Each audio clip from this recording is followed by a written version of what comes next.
रूस में एक बड़ा वैज्ञानिक प्रयोग चल रहा, क्रिलियन फोटोग्राफी। मनुष्य के आसपास जो ऊर्जा का मंडल होता है, अब उसके चित्र लिए जा सकते हैं।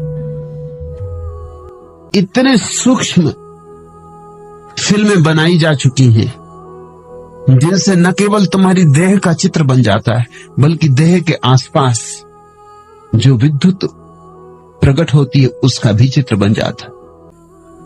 और क्रिलियन चकित हुआ है, क्योंकि जैसे जैसे व्यक्ति शांत होकर बैठता है, वैसे वैसे उसके आसपास का जो विद्युत मंडल है उसकी आकृति अंडाकार हो जाती है। उसको तो शिवलिंग का कोई पता नहीं है,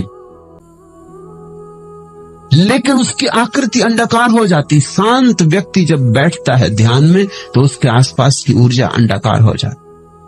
अशांत व्यक्ति के आसपास की ऊर्जा अंडाकार नहीं होती, खंडित होती,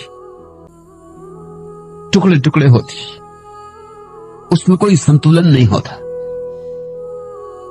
एक हिस्सा बड़ा, एक हिस्सा छोटा, कुरूप होती। शिवलिंग ध्यान का प्रतीक है, वो ध्यान की आखिरी गहरी अवस्था का प्रतीक है। और जिसने ध्यान जाना हो उसके ही भीतर गोरख जैसा ज्ञान पैदा होता है।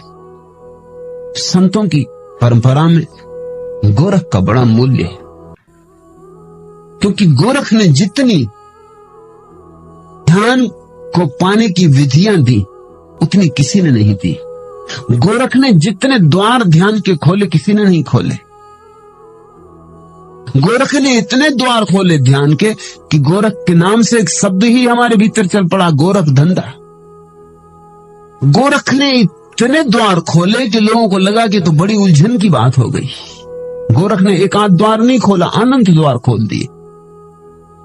गोरख ने इतनी बातें कह दी जितनी किसी ने कभी नहीं कही थी। बुद्ध ने ध्यान की एक प्रक्रिया दी है, विपस्सना, बस पर्याप्त। महावीर ने ध्यान की एक प्रक्रिया दी है, शुक्ल ध्यान, बस पर्याप्त। पतंजलि ने ध्यान की एक प्रक्रिया दी, निर्विकल्प समाधि, बस पर्याप्त। गोरख ने परमात्मा के मंदिर के जितने संभव द्वार हो सकते हैं सब द्वारों की चाबियां दी।